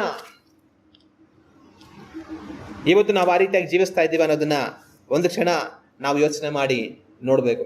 ಒಂದು ವೇಳೆ ಅಂಥ ಜೀವಿತವನ್ನು ಜೀವಿಸ್ತಾ ಇದ್ರೆ ದೇವರಿಗೆ ಸ್ತೋತ್ರ, ಅದನ್ನು ಕಡೆಯವರೆಗೂ ನಾನು ನೀವು ಕಾಪಾಡಿಕೊಳ್ಳಬೇಕು. ಪರಿಶುದ್ಧನು ತನ್ನನ್ನು ಇನ್ನೂ ಪರಿಶುದ್ಧಗೊಳಿಸಿಕೊಳ್ಳಲಿ ಅಂತ ಯೇಸು ಕ್ರಿಸ್ತನು ಹೇಳಿದಂಥ ಮಾತು, ಅದರಲ್ಲಿ ನಾನು ನೀವು ಗಮನವಾಗಿರ್ಬೇಕಾಗಿರುವಂಥದ್ದು ಬಹಳ ಮುಖ್ಯ. ಆದರೆ ಇಂಥ ಒಂದು ಜೀವಿತವನ್ನು ನಾವು ಜೀವಿಸ್ತಾ ಇದ್ರೆ ಅದರಿಂದ ಆಗೋ ಕಾರ್ಯ ಏನು ಅಂತಂತಂದ್ರೆ, ಪ್ರಾರಂಭದಲ್ಲಿ ನಮ್ಮನ್ನು ನೋಡುವಂಥವರು ಆಶ್ಚರ್ಯ ಪಡ್ತಾರೆ, ತಿರುಗಿ ಆಶ್ಚರ್ಯ ಪಡ್ತಾರೆ, ಆನಂತರ ಯೋಚನೆ ಮಾಡ್ತಾರೆ, ಆನಂತರ ಅವನೊಂದು ಅಮೂಲ್ಯವಾದ ಜೀವಿತವನ್ನು ಆರಿಸ್ಕೊಂಡಿದ್ದಾನೆ ಅಂತ ಅನ್ಕೊಂಡು ಹೊರಟೋಗ್ಬಿಡ್ತಾರೆ. ಆದರೆ ಅದು ಅಲ್ಲಿಗೆ ಕೊನೆಯಾಗಲ್ಲ. ಒಂದು ದಿನ ಬರುತ್ತೆ, ಆ ಅಮೂಲ್ಯವಾದ ಜೀವಿತವನ್ನು ಬಯಸಿ ಅವನು ನನ್ನ ಹತ್ರಗೂ ನಿಮ್ಮ ಹತ್ರಗೂ ಬರ್ತಾನೆ. ಹಲ್ಲೆಲೂಯಾ. ಇವತ್ತು ನಮ್ಮನ್ನು ನೋಡುವಂಥ ಪಾಪದಲ್ಲಿ ಬದುಕುವಂಥವರು, ನಾವೊಂದು ಅಸಹ್ಯವಾದ ಬದುಕ್ತಾ ಇದ್ದೀವಿ, ಅವನೇನೋ ಒಂದು ಅಮೂಲ್ಯವಾದ ಬದುಕನ್ನು ಆರಿಸ್ಕೊಂಡಿದ್ದಾನೆ, ಅವ್ನು ಬದುಕೊಂಡು ಹೋಗ್ಲಿ, ನಮ್ಮ ಕೈಲೆಲ್ಲ ಹಿಂಗೆ ಬದುಕಕ್ಕಾಗಲ್ಲಪ್ಪ ಅಂತ ಅಂದ್ಕೊಂಡು ಅದೇ ಅಸಹ್ಯವಾದ ಪಾಪ ತುಂಬಿದ ಬದುಕನ್ನ ಅನುಸರಿಸ್ಕೊಂಡು ಹೋಗ್ತಾರೆ. ಆದರೆ ಒಂದು ದಿನ ಬರುತ್ತೆ, ಆ ಅಸಹ್ಯದಲ್ಲಿ, ಆ ಪಾಪದಲ್ಲಿ ಬದುಕಿ ಬದುಕಿ ಬದುಕಿ ಬದುಕೇ ಶೂನ್ಯವಾಗಿ ಒಂದು ದಿನ ಅವನು ತೀರ್ಮಾನ ಮಾಡ್ತಾನೆ, ನನಗೂ ಆ ಅಮೂಲ್ಯವಾದ ಬದುಕು ಬೇಕು. ಅವನೆಲ್ಲಿ ನಮ್ಮನ್ನು ಬಿಟ್ಟು ಹೋದಂಥ ಅವನೆಲ್ಲಿ ಅಮೂಲ್ಯವಾದ ಬದುಕನ್ನು ಆರಿಸಿ ಹೋದ ಅವನಲ್ಲಿ ನನಗೂ ಆ ಅಮೂಲ್ಯವಾದ ಬದುಕು ಬೇಕಂತ ಹೇಳಿ ಒಂದು ದಿನ ಅವ್ರು ನಮ್ಮನ್ನ ಹುಡುಕಿ ಬರ್ತಾರೆ. ಹಲ್ಲೆಲೂಯ. ಸಹಜವಾಗಿ ಮನುಷ್ಯರು ಏನು ಅನ್ಕೊಳ್ತಾರೆ ಅಂತಂದ್ರೆ, ಈ ಲೋಕದಲ್ಲಿರುವಂತ ಪಾಪದಲ್ಲಿ ಬದುಕುವಾಗ, ಈ ಲೋಕದಲ್ಲಿರುವಂತ ಎಲ್ಲಾ ಪಾಪವನ್ನು ಅನುಭವಿಸುವಾಗ ಅದರಿಂದ ಸಂತೋಷ, ಆನಂದ, ಹರ್ಷ ಎಲ್ಲಾ ಬರುತ್ತೆ, ತೃಪ್ತಿಯಾಗಿ ಜೀವನ ಇರುತ್ತೆ ಅಂತ ಅನ್ಕೊಳ್ತಾರೆ. ಆದರೆ ಪಾಪಕ್ಕೆ ತಮ್ಮನ್ನು ಒಪ್ಪಿಸಿಕೊಟ್ಟು ಈ ಲೋಕದ ಪಾಪವನ್ನೆಲ್ಲ ಅನುಭವಿಸಿ ಬದುಕುವಾಗ ಪ್ರಾರಂಭದಲ್ಲಿ ಸಂತೋಷವಾಗಿನೇ ಇರುತ್ತೆ, ಆನಂದವಾಗಿನೇ ಇರುತ್ತೆ, ತೃಪ್ತಿ ರೀತಿಯಲ್ಲೇ ಇರುತ್ತೆ. ಆದರೆ ಪಾಪದ ಕಟ್ಟ ಕಡೆ ಶೂನ್ಯ, ಜಿಗುಪ್ಸೆ, ನಿರಾಸೆ, ಒಡೆಯಲ್ಪಡುವಂತ ಸ್ಥಿತಿ. ಆದರೆ ನಿಜವಾದ ಸಂತೋಷ, ನಿಜವಾದ ಆನಂದ ಯೇಸು ಕ್ರಿಸ್ತನಲ್ಲಿಯೇ ಇರೋದು. ಹಲ್ಲೆಲೂಯ. ಆದರೆ ಪಾಪವನ್ನು ಆರಿಸಿಕೊಂಡು ಬದುಕುವಂತವರಲ್ಲಿ ಒಂದು ದಿನ ನಿರಾಸೆ, ಜಿಗುಪ್ಸೆ, ಮನ ಒಡೆಯಲ್ಪಡುವಿಕೆ ಬರುತ್ತೆ. ಸಮಾಧಾನ ಇಲ್ಲ, ನೆಮ್ಮದಿ ಇಲ್ಲ ಅನ್ನೋ ಒಂದು ಪರಿಸ್ಥಿತಿ ಬರುತ್ತೆ. ಆದರೆ ಆಗ ಅವ್ರೇನ್ ಮಾಡ್ತಾರೆ ಅಂತಂತಂದ್ರೆ, ಯಾರು ಯೇಸು ಕ್ರಿಸ್ತನಿಗೆ ತಮ್ಮನ್ನು ಒಪ್ಪಿಸಿಕೊಟ್ಟು ಆತನ ಅನುಗ್ರಹಿಸಿರುವಂತ ಅಮೂಲ್ಯವಾದ ಜೀವಿತವನ್ನು ಜೀವಿಸ್ತಾ ಇರ್ತಾರೋ ಅವರನ್ನ ಹುಡುಕಿ ಬರ್ತಾರೆ. ಹಲ್ಲೆಲೂಯ. ನಾನು, ನೀವು, ಯೇಸು ಕ್ರಿಸ್ತನು ನಮ್ಮನ್ನ ಅಮೂಲ್ಯರಾಗಿ ನೋಡ್ತಾರೆ. ನೀವು ಉಪ್ಪಾಗಿದ್ದೀರಿ, ನೀವು ಅಮೂಲ್ಯರು, ನೀವು ಶ್ರೇಷ್ಠರು, ಬೆಲೆ ಉಳ್ಳವರು ಅಂತ ನೋಡ್ತಾರೆ. ಯೇಸು ಕ್ರಿಸ್ತನು ನಮ್ಮನ್ನ ಆ ರೀತಿಯಾಗಿ ಮಾಡಿದ್ದಾರೆ. ಆ ರೀತಿಯಾಗಿ ಆತ ನಮ್ಮನ್ನು ಮಾಡಿರುವಾಗ, ನಾವು ಅದೇ ರೀತಿಯಾಗಿ ಜೀವಿಸ್ತಾ ಇರುವಾಗ ಒಂದು ದಿನ ಪಾಪದಲ್ಲಿ ಬದುಕವನು ನಮ್ಮನ್ನು ಹುಡುಕಿ ಬರ್ತಾನೆ. ಹುಡುಕಿ ಬಂದು, ನಾನು ಎಲ್ಲಾ ತರ ಪಾಪಗಳಿಗೆ ನಾನು ಒಪ್ಪಿಸಿಕೊಟ್ಟು ಬದುಕಿದೆ, ಅದರಲ್ಲಿ ಸಂತೋಷ ಸಿಗುತ್ತೆ, ಆನಂದ ಸಿಗುತ್ತೆ ಅಂತ ಅನ್ಕೊಂಡೆ. ಅದರ ಕಟ್ಟ ಕಡೆಗೆ ನನಗೆ ಬಂದಿದ್ದು ಬಾಧೆ, ನೋವು, ವೇದನೆ, ಶೂನ್ಯ, ಜಿಗುಪ್ಸೆ, ನಿರಾಸೆ. ತಂದೆಗೆ ಇಬ್ಬರು ಮಕ್ಳು ಇರ್ತಾರೆ. ದೊಡ್ಡ ಮಗ ತಂದೆ ಹತ್ರ ಇರ್ತಾನೆ. ಚಿಕ್ಕ ಮಗನಿಗೆ ಏನಂತಂದ್ರೆ ತಂದೆ ಜೊತೆ ಇರೋದಕ್ಕೆ ಇಷ್ಟ ಇಲ್ಲ. ಅವನಿಗೆ ಎಲ್ಲ ಆಸ್ತಿ ನಾನು ಕೊಟ್ಬಿಡು, ನಾನೆಲ್ಲೋ ಹೋಗಿ ನಾನು ಇಷ್ಟ ಬಂದ ಬದುಕೊಂತೀನಿ ಅನ್ನೋಂಥದ್ದು ಅವನ ಬಯಕೆ. ತಂದೆ ಏನ್ ಮಾಡ್ತಾರೆ, ಸರಿ ಆಯ್ತಂತ ಅವನ ಪಾಲಿನ ಆಸ್ತಿ ಕೊಟ್ಬಿಡ್ತಾರೆ. ಚಿಕ್ಕ ಮಗ ಅವನ ಪಾಲಿನ ಆಸ್ತಿ ಈಸ್ಕೊಂಡ್ಬಿಟ್ಟು ಅವನೇನ್ ನೆನೆಸ್ಕೊಳ್ತಾನೆ, ನನಗೆ ಬೇಕಾದಷ್ಟು ದುಡ್ಡು ಸಿಕ್ಕಿದೆ, ನಾನು ಎಲ್ಲಿ ಬೇಕಾದ್ರೂ ಹೋಗಿ ಸಂತೋಷವಾಗಿ ತಿಂದು ಕುಡಿದು ಹಾಯಾಗಿ ಜೀವನ ಮಾಡ್ತೇನೆ, ನನ್ನ ಬದುಕು ಇನ್ನ ಎಷ್ಟೋ ಚೆನ್ನಾಗಿರುತ್ತೆ ಅಂತ ಅನ್ಕೊಂಡು ಎಲ್ಲ ಎತ್ಕೊಂಡು ಹೋಗ್ಬಿಡ್ತಾನೆ. ತಿಂತಾನೆ, ಕುಡಿತಾನೆ, ಎಲ್ಲಾ ತರ ಪಾಪಗಳಿಗೆ ಅವನು ಒಪ್ಪಿಸ್ಕೊಡ್ತಾನೆ, ಎಲ್ಲಾ ತರ ಮಾಡ್ತಾನೆ. ಅದ್ರ ಕಟ್ಟ ಕಡೆಗೆ ಅವನಿಗೇನು ಸಿಗುತ್ತೆ? ಕಟ್ಟ ಕಡೆಗೆ ಅವನಿಗೆ ತೃಪ್ತಿ ಸಿಗೋದಿಲ್ಲ, ನೆಮ್ಮದಿ ಸಿಗೋದಿಲ್ಲ. ಇರೋದೆಲ್ಲ ಕಳೆದುಕೊಂಡು ನೆಮ್ಮದಿ ಇಲ್ಲದವನಾಗಿ, ಸಮಾಧಾನ ಇಲ್ಲದವನಾಗಿ, ಆಹಾರ ಇಲ್ಲದವನಾಗಿ, ಏನು ಜೀವನ ಮಾಡೋಕ್ಕೆ ದಾರಿ ತೋರದವನಾಗಿ ದೊಡ್ಡ ನಿರಾಸೆಗೆ ಒಳಗಾಗ್ತಾನೆ. ಪಾಪ ಕಟ್ಟ ಕಡೆಗೆ ಒಂದು ಮನುಷ್ಯನನ್ನ ಅಲ್ಲಿಗೆ ತಗೊಂಡೋಗ್ಬಿಡೋದು.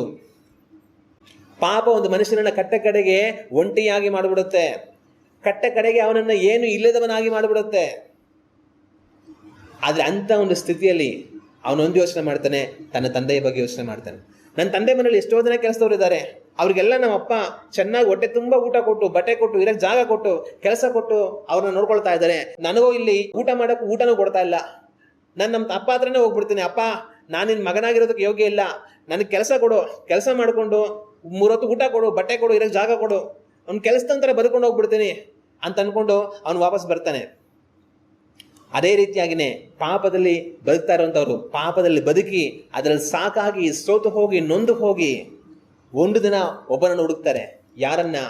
ಪಾಪದಲ್ಲಿ ಬದುಕ್ತಾ ಇರೋನಲ್ಲ, ಪಾಪವನ್ನು ಬಿಟ್ಟು ಯೇಸು ಕ್ರಿಸ್ತನಲ್ಲಿ ಅಮೂಲ್ಯವಾದ ಜೀವಿತವನ್ನು ಜೀವಿಸ್ತಾರ ಒಬ್ಬನನ್ನು ಹುಡುಕ್ತಾರೆ. ನಾನು ಪಾಪದಲ್ಲೇ ಸುಖ ಇದೆ, ಪಾಪದಲ್ಲೇ ಸಂತೋಷ ಇದೆ, ಪಾಪದಲ್ಲೇ ನೆಮ್ಮದಿ ಇದೆ ಅಂತ ಅನ್ಕೊಂಡು ಎಲ್ಲವನ್ನು ಅನುಭವಿಸಲಿಕ್ಕೆ ನಾನು ಒಪ್ಪಿಸಿಕೊಟ್ಟೆ. ಅದರ ಕಟ್ಟ ಕಡೆಗೆ ನನಗೆ ಬಂದಿದ್ದು ಶೂನ್ಯ, ಕಟ್ಟ ಕಡೆಗೆ ನನಗೆ ಬಂದಿದ್ದು ನಿರಾಸೆ, ಬಾಧೆ. ಆದ್ರೆ ಅವನು ಈ ಪಾಪ ನನಗೆ ಬೇಡ, ನನಗೆ ಯೇಸು ಬೇಕಂತ ಹೇಳಿ ಹೊರಟ. ನಾವ್ ಅನ್ಕೊಂಡ್ವಿ ಈ ಪಾಪವಲ್ಲದೆ ಸಂತೋಷ ಎಲ್ಲಿದೆ, ಈ ಪಾಪವಲ್ಲದೆ ಆನಂದ ಎಲ್ಲಿದೆ, ಇವೆಲ್ಲ ಬಿಟ್ಟು ಯೇಸು ಸಾಕು ಅಂತ ಹೋಗ್ತಾ ಇದ್ದಾನೆ. ಆ ಯೇಸು ಇವನಿಗೆ ಯಾವ ಸಂತೋಷ ಕೊಡ್ತಾರೆ, ಆ ಯೇಸು ಇವನಿಗೆ ಯಾವ ನೆಮ್ಮದಿ ಕೊಡ್ತಾರೆ, ಇದರಲ್ಲಿ ಇಲ್ಲದಿರುವಂತ ನೆಮ್ಮದಿ ಅದ್ರಲ್ಲಿ ಸಿಗುತ್ತಾ ಅಂತ ಅನ್ಕೊಂಡೆ. ಆದ್ರೆ ಇವತ್ತು ನಾನು ನೆಮ್ಮದಿ ಇಲ್ಲದವನಾಗಿದ್ದೇನೆ, ಇವತ್ತು ನಾನು ಶೂನ್ಯವಾಗಿದ್ದೇನೆ.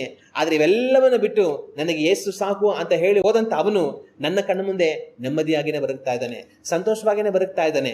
ಆಗ ಈ ಪಾಪದಿಂದ ಕೊಡುವುದಕ್ಕಾಗದಿರುವಂತ ಒಂದು ಸಂತೋಷವನ್ನ, ನೆಮ್ಮದಿಯನ್ನ ಯೇಸು ತನಗೆ ಕೊಟ್ಟಿದ್ದಾರೆ. ಆ ಸಂತೋಷ ನನಗೆ ಬೇಕು, ಆ ನೆಮ್ಮದಿ ನನಗೆ ಬೇಕು, ನಾನು ಅವನ ಹತ್ರ ಹೋಗ್ತೀನಿ ಅಂತ ಹೇಳಿ ಯಾರು ಯೇಸು ಕ್ರಿಸ್ತನಲ್ಲಿ ಅಮೂಲ್ಯವಾದ ಒಂದು ಜೀವಿತವನ್ನು ಜೀವಿಸ್ತಾ ಇರ್ತಾರೋ ಆ ವ್ಯಕ್ತಿಯನ್ನ ತಾನು ತಿರುಗಿ ಹುಡುಕಿ ಬರ್ತಾನೆ. ಯೇಸು ಕ್ರಿಸ್ತನು ನನ್ನನ್ನು ನಿಮ್ಮನ್ನ ಅಮೂಲ್ಯರಾಗಿ ಮಾಡಿದ್ದಾರೆ. ನಾನು ನೀವು ಅಮೂಲ್ಯವಾಗಿ ಜೀವಿಸುವಾಗ ಪಾಪದಲ್ಲಿ ಬದುಕ್ತಾ ಇರುವಂತ ಒಬ್ಬನು ಒಂದು ದಿನ ನನ್ನನ್ನ ನಿಮ್ಮನ್ನ ಹುಡುಕಿ ಬರ್ತಾನೆ. ನನಗೆ ಈ ಅಮೂಲ್ಯ ಜೀವಿತ ಬೇಕು, ನನಗೆ ಯೇಸು ಕ್ರಿಸ್ತನ ಮೂಲಕವಾಗಿ ಸಿಗುವಂತ ಸಂತೋಷ, ಸಮಾಧಾನ ಬೇಕು. ಈ ಪಾಪದಿಂದ ನನಗೆ ಕಟ್ಟ ಕಡೆಗೆ ಸಿಕ್ಕಿದ್ದು ನಿರಾಸೆ, ಬಾಧೆ, ಸಂಕಟ, ನಿನಗೆ ದೊರಕಿರುವಂತ ಆ ಅಮೂಲ್ಯವಾದ ಜೀವಿತ ನನಗೆ ಬೇಕು ಅಂತ ಹೇಳಿ ನನ್ನನ್ನು ನಿಮ್ಮನ್ನ ಅವರು ಹುಡುಕಿ ಬರ್ತಾರೆ. ಹಲ್ಲೆಲೂಯ.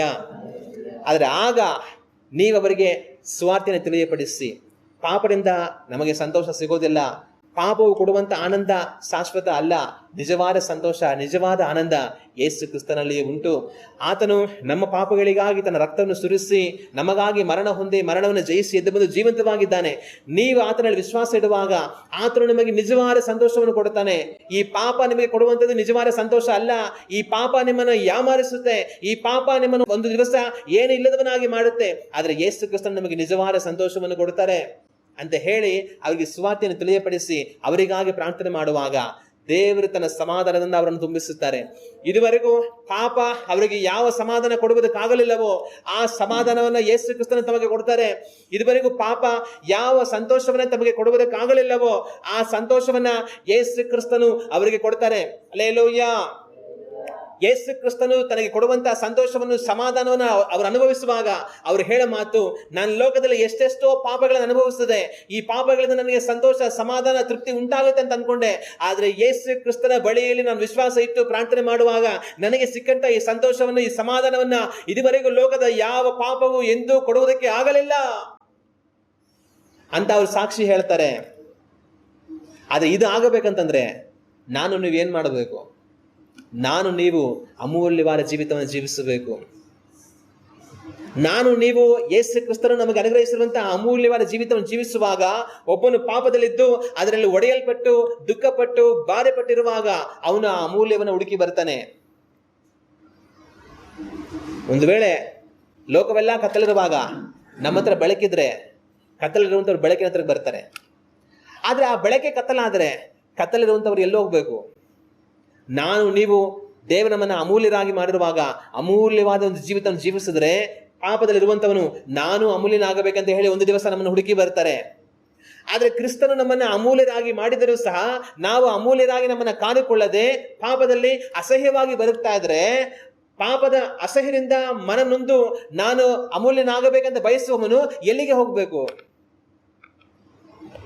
ನಾನು ನೀವು ಅಸಹ್ಯರಾಗಿ ಜೀವಿಸ್ತಾ ಇದ್ರೆ ಅವರು ಆ ಕ್ರಿಸ್ತನು ಕೊಡುವಂತ ಅಮೂಲ್ಯ ಜೀವಿತನ ಹೊಂದಿಕೊಳ್ಳೋದಕ್ಕೆ ಬರೋದಕ್ಕೆ ಸಾಧ್ಯ ಇಲ್ಲ. ನಾನು ನೀವು ಕ್ರಿಸ್ತನು ನಮ್ಮನ್ನು ಅಮೂಲ್ಯರಾಗಿ ಮಾಡಿದ್ರು ಅಸಹ್ಯವಾದ ಜೀವಿತವನ್ನು ಒಂದು ವೇಳೆ ಜೀವಿಸಿದ್ರೆ ನಾವು ಇತರಗಳಿಗೆ ತಡೆಯಾಗಿ ಹೋಗ್ತೇವೆ. ಕ್ರಿಸ್ತನನ್ನ ಕಂಡುಕೊಳ್ಳಬೇಕು ಅನ್ನುವಂಥವರಿಗೆ ನಾವೇ ತಡೆಯಾಗಿ ಹೋಗ್ತೇವೆ. ಅದರಿಂದ ನಾವು ಯೋಚನೆ ಮಾಡಿ ನೋಡೋಣ. ಆತನು ನಮ್ಮನ್ನ ಅಮೂಲ್ಯರು ಎಂಬುದಾಗಿ ಹೇಳ್ತಾರೆ. ನಾನು ನೀವು ಅಮೂಲ್ಯರಾಗಿ ಜೀವಿಸಬೇಕು. ಅಮೂಲ್ಯರಾಗಿ ಜೀವಿಸಿ ಅನೇಕರನ್ನ ಅಮೂಲ್ಯರಾಗುವುದಕ್ಕೆ ನಾವು ಕಾರಣರಾಗಿರಬೇಕು. ಹಲ್ಲೆಲೂಯ. ಆದರೆ ನಾವೇ ಅಸಹ್ಯರಾಗಿ ಜೀವಿಸ್ತಾ ಇದ್ರೆ ಅನೇಕರು ಕ್ರಿಸ್ತನ ಬಳಿಗೆ ಬರುವುದಕ್ಕೆ ನಾವೇ ತಡೆಯಾಗಿ ಇದ್ದು ಬಿಡ್ತೇವೆ.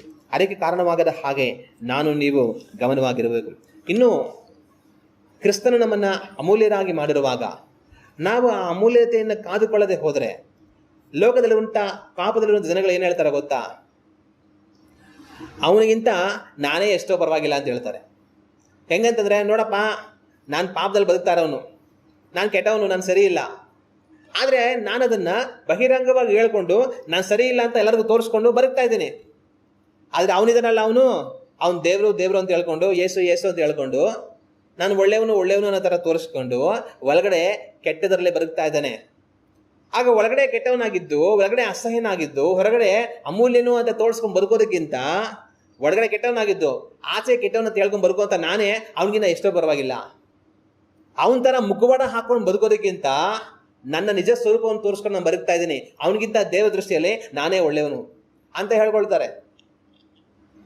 ಆಗ ಅದಕ್ಕೆ ನಾನು ನೀವು ಕಾರಣರಾಗಿ ಇರಬಾರದು.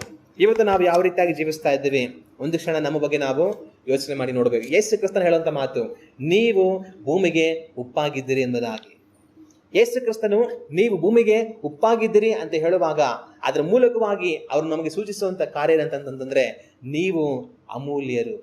ಯೇಸು ಕ್ರಿಸ್ತನು ಇದ್ದಂಥ ಕಾಲದಲ್ಲಿ ಉಪ್ಪು ಇವತ್ತು ನನಗೆ ನಿಮಗೆ ಏನಾಗಿದೆ ಅಷ್ಟು ಮಾತ್ರ ಆಗಿರಲಿಲ್ಲ, ಅದೊಂದು ಅಮೂಲ್ಯವಾದ ಬೆಲೆ ಉಳ್ಳಂತ ಒಂದು ವಸ್ತುವಾಗಿತ್ತು.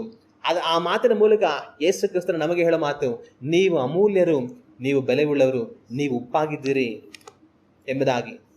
ಆತನು ತನ್ನ ರಕ್ತದ ಮೂಲಕ ನಮ್ಮನ್ನು ಅಮೂಲ್ಯರಾಗಿ ಬೆಲೆ ಉಳ್ಳವರಾಗಿ ಮಾಡಿದ್ದಾರೆ. ಇವತ್ತು ನಾವು ಆ ಅಮೂಲ್ಯತೆಯನ್ನು ಕಾದುಕೊಂಡಿದ್ದೇವಾ? ಇವತ್ತು ನಾವು ಅಮೂಲ್ಯತೆ ಜೀವಿಸ್ತಾ ಇದ್ದೇವಾ? ಒಂದು ಕ್ಷಣ ನಮ್ಮ ಕುರಿತಾಗಿ ನಾವು ಯೋಚನೆ ಮಾಡಿ ನೋಡೋಣ. ನಾವು ಅಮೂಲ್ಯರಾಗಿ ಜೀವಿಸ್ತಾ ಇದ್ರೆ ದೇವರಿಗೆ ಸ್ತೋತ್ರ. ಆ ಅಮೂಲ್ಯತೆಯನ್ನು ಇನ್ನೂ ಜಾಸ್ತಿ ಮಾಡಿ ನಾವು ಬದುಕುವಂತವರಾಗಿರೋಣ. ಆದರೆ ಒಂದು ವೇಳೆ ಆತನು ನಮ್ಮನ್ನು ಅಮೂಲ್ಯರಾಗಿ ಮಾಡಿದರೂ ಸಹ ಆ ಅಮೂಲ್ಯತೆಯನ್ನು ನಮ್ಮಲ್ಲಿ ಕಾದುಕೊಳ್ಳದೆ ಅಸಹ್ಯರಾಗಿ ನಾವು ಬದುಕ್ತಾ ಇದ್ರೆ, ದೇವರ ನಾಮ ನಮ್ಮಿಂದ ದೂಷಣೆಗೊಳಗಾಗುವ ಹಾಗೆ, ಅವಮಾನಕ್ಕೊಳಗಾಗುವ ಹಾಗೆ, ನಿಂದನೆಗೊಳಗಾಗುವ ಹಾಗೆ, ಅನೇಕ ಕ್ರಿಸ್ತನ ಕಡೆಗೆ ಬರುವುದಕ್ಕೆ ನಾವೇ ತಡೆಯಾಗಿ ಬರುತ್ತಾ ಇದ್ರೆ, ಇವತ್ತೇ ನಾವು ಮನ ತಿರುಗಿ ಕ್ರಿಸ್ತನ ಅಮೂಲ್ಯತೆಗೆ ನಮ್ಮನ್ನು ನಾವು ಒಪ್ಪಿಸಿಕೊಡೋಣ. ಆತನ ನಾಮ ನಮ್ಮ ಮೂಲಕವಾಗಿ ಮಹಿಮೆ ಪಡುತ್ತೆ. ಹಲ್ಲೆಲೂಯಾ. ನಾವೆಲ್ಲ ಎದ್ದು ನಿಂತು ಕಣ್ಣುಗಳನ್ನು ಮುಚ್ಚಿ ದೇವರನ್ನು ನೋಡಿ ಪ್ರಾರ್ಥನೆ ಮಾಡೋಣ. ಯೇಸು ಕ್ರಿಸ್ತನ ಹೇಳಿದ ಮಾತು, ನೀವು ಭೂಮಿಗೆ ಉಪ್ಪಾಗಿದ್ದೀರಿ, ನೀವು ಅಮೂಲ್ಯರಾಗಿದ್ದೀರಿ, ನೀವು ಬೆಲೆಬುಳ್ಳವರಾಗಿದ್ದೀರಿ. ನೀವು ಆ ರೀತಿಯಾಗಿ ಜೀವಿಸುವುದಕ್ಕೆ ನಮ್ಮನ್ನು ನಾವು ಒಪ್ಪಿಸಿಕೊಡೋಣ. ಇವತ್ತು ಆ ರೀತಿಯಾಗಿ ಜೀವಿಸ್ತಾ ಇದ್ದೇವಾ? ನಾವು ಯೋಚನೆ ಮಾಡೋಣ. ಒಂದು ವೇಳೆ ನಮ್ಮಲ್ಲಿ ಕೊರತೆ ಉಂಟಾಗಿದ್ರೆ ಕರ್ತನ ಬಳಿಯಲ್ಲಿ ನಮ್ಮನ್ನು ತಗ್ಗಿಸಿಕೊಂಡು ನಾವು ಪ್ರಾರ್ಥನೆ ಮಾಡೋಣ. ಆತನು ನಮಗೆ ಸಹಾಯ ಮಾಡುವನು. ಒಂದು ವೇಳೆ ನಾವು ಅಮೂಲ್ಯರಾಗಿ ಜೀವಿಸ್ತಾ ಇದ್ರೆ ದೇವರಿಗೆ ಸ್ತೋತ್ರ ಮಾಡೋಣ. ಇನ್ನೂ ನನ್ನ ಅಮೂಲ್ಯನಾಗುವಂತೆ ನನಗೆ ಸಹಾಯ ಮಾಡಿ ಎಂಬುದಾಗಿ ಕರ್ತನನ್ನು ನೋಡಿ ಪ್ರಾರ್ಥನೆ ಮಾಡೋಣ. ಆತನು ನಮ್ಮನ್ನು ಬಲಪಡಿಸುವನು, ನಮ್ಮನ್ನು ನಡೆಸುವನು. ನಮ್ಮನ್ನು ಬಹಳವಾಗಿ ಪ್ರೀತಿಸುವ ತಂದೆಯೇ, ನಮ್ಮ ರಕ್ಷಕನಾದ ಯೇಸು ಕ್ರಿಸ್ತನ ನಾಮದಲ್ಲಿ ಈ ಮಧ್ಯಾಹ್ನದಲ್ಲಿ ನಮ್ಮನ್ನು ನೋಡಿ ನಾವು ಪ್ರಾರ್ಥನೆ ಮಾಡುತ್ತೇವೆ. ಏಸಪ್ಪ, ನೀವು ಭೂಮಿಗೆ ಉಪ್ಪಾಗಿದ್ದೀರಿ ಎಂಬುದಾಗಿ ಹೇಳಿದರೆ, ನೀವು ಈ ಲೋಕದಲ್ಲಿ ವಾಸ ಮಾಡುತ್ತಾ ಇದ್ದಂಥ ಕಾಲದಲ್ಲಿ ತಂದೆ ಉಪ್ಪು ಅದು ಅಮೂಲ್ಯವಾದ ವಸ್ತುವಾಗಿಯೂ ಅದು ಬೆಲೆ ಉಳ್ಳಂಥ ಒಂದು ವಸ್ತುವಾಗಿಯೂ ಇತ್ತು. ಅದರ ಮೂಲಕ ನೀವು ನಮಗೆ ಸೂಚಿಸಿದ ಮಾತು, ನೀವು ಬೆಲೆ ಉಳ್ಳವರು, ನೀವು ಅಮೂಲ್ಯರು ಎಂಬುದಾಗಿ. ನಾವು ಅಸಹ್ಯರಾಗಿದ್ದೆವು, ಅಶುದ್ಧರಾಗಿದ್ದೆವು, ಆದರೆ ನಿಮ್ಮ ರಕ್ತದಿಂದ ನಮ್ಮನ್ನು ಕೊಂಡುಕೊಂಡು ನಮ್ಮನ್ನು ಅಮೂಲ್ಯರಾಗಿ ತಂದೆಯೇ ಶ್ರೇಷ್ಠರಾಗಿ ನೀವು ಮಾರ್ಪಡಿಸಿದಿರಿ. ಅದಕ್ಕಾಗಿ ನಿಮಗೆ ಸ್ತೋತ್ರ. ಎಸಪ್ಪ, ನೀವು ನಮ್ಮನ್ನು ಅಮೂಲ್ಯರಾಗಿ ಮಾಡಿರಲಾಗಿ ಈ ದಿವಸದಲ್ಲಿ ನಾವು ಆ ಅಮೂಲ್ಯತೆಯನ್ನು ಕಾದುಕೊಂಡಿದ್ದೇವಾ ಎಂಬುದಾಗಿ ನಮ್ಮನ್ನೇ ಪರೀಕ್ಷಿಸಿಕೊಂಡು ನೋಡಲು ನಮಗೆ ಸಹಾಯ ಮಾಡಿರಿ. ತಂದೆಯೇ, ನೀವು ನಮ್ಮನ್ನು ಅಮೂಲ್ಯರಾಗಿ ಮಾಡಿರಲಾಗಿ ನಾವು ಅಮೂಲ್ಯರಾಗಿ ನಮ್ಮನ್ನು ಕಾದುಕೊಂಡಿದ್ದರೆ ನಿಮಗೆ ಸ್ತೋತ್ರ. ತಂದೆಯೇ, ಅದನ್ನು ನಾವು ಇನ್ನೂ ಹೆಚ್ಚಾಗಿ ಸಾಧಿಸುವಂತೆ ನಮಗೆ ಸಹಾಯ ಮಾಡಿರಿ. ತಂದೆಯೇ, ದಿನೇ ದಿನೇ ನಮ್ಮಲ್ಲಿನ ನಿಮ್ಮ ಅಮೂಲ್ಯತೆ ಅದು ಹೆಚ್ಚು ಪ್ರಕಾಶವಾಗಲಿ ಎಂಬುದಾಗಿ ನಾವು ಪ್ರಾರ್ಥಿಸುತ್ತೇವೆ. ತಂದೆ, ಇನ್ನೂ ಹೆಚ್ಚು ಬೆಳಕು ಕೊಡುವವರಾಗಿ ನಮ್ಮನ್ನು ಮಾರ್ಪಡಿಸಿರಿ ಎಂಬುದಾಗಿ ನಾವು ಪ್ರಾರ್ಥಿಸುತ್ತೇವೆ. ತಂದೆಯೇ, ನಾವು ಅಮೂಲ್ಯರಾಗುತ್ತಾ ಹೋಗಬೇಕು ಹೊರತು ನಮ್ಮ ಅಮೂಲ್ಯತೆ ಕೊರತೆ ಆಗಬಾರದು. ಅಸಹ್ಯದ ಕಡೆಗೆ ನಾವು ಜಾರಿ ಬಿಡಬಾರದು. ಅನೇಕರು ಕ್ರಿಸ್ತನ ತಮ್ಮನ್ನು ಅಮೂಲ್ಯರಾಗಿ ಮಾಡಿದರೂ ಸಹ ಅಸಹ್ಯಕ್ಕೆ ತಮ್ಮ ಜಾರಿ ಹೋಗಿ ಅಸಹ್ಯವಾದ ಬದುಕನ್ನು ಬದುಕುತ್ತಾ ಹೋಗುವರು. ತಂದೆಯೇ, ಇವರಿಂದಾಗಿ ನಿಮ್ಮ ನಾಮ ದೂಷಣೆಗೊಳಗಾಗುತ್ತದೆ, ನಿಮ್ಮ ನಾಮ ಅವಮಾನಕ್ಕೊಳಗಾಗುತ್ತದೆ. ಅನೇಕರ ರಕ್ಷಣೆಗೆ ತಾವೇ ತಡೆಯಾಗಿ ಹೋಗುತ್ತಾರೆ. ಆದರೆ ಸ್ವಾಮಿ, ನಾವು ಆ ರೀತಿಯಾದ ಜೀವಿತವನ್ನ ಜೀವಿಸಬಾರದು. ತಂದೆಯೇ, ನಮ್ಮನ್ನ ನೋಡುವಂಥವರು ಇವನೊಬ್ಬ ಅಮೂಲ್ಯನು, ಅವನು ಬದುಕುತ್ತಿರುವಂಥ ಬದುಕು ಅಮೂಲ್ಯವಾದ ಬದುಕು ಎಂಬುದಾಗಿ ಸಾಕ್ಷಿ ಹೇಳುವಂಥವರುಗಳಾಗಿ ನಮ್ಮ ಜೀವಿತವು ಇರಬೇಕು. ಆದರೆ ಅದನ್ನು ಹೊರತುಪಡಿಸಿ ದೇವರು ದೇವರು ದೇವರು ಎಂಬುದಾಗಿ ಹೇಳ್ತಾನೆ, ಆದರೆ ಒಳಗಡೆ ಇರೋದೆಲ್ಲ ಅಸಹ್ಯ ಎಂಬುದಾಗಿ ಇವನೊಬ್ಬ ಕಪಟ, ಮೋಸಗಾರ, ವಂಚಕ ಎಂಬುವಂಥ ಮಾತನ್ನ ನಾವು ಕೇಳಬಾರದು.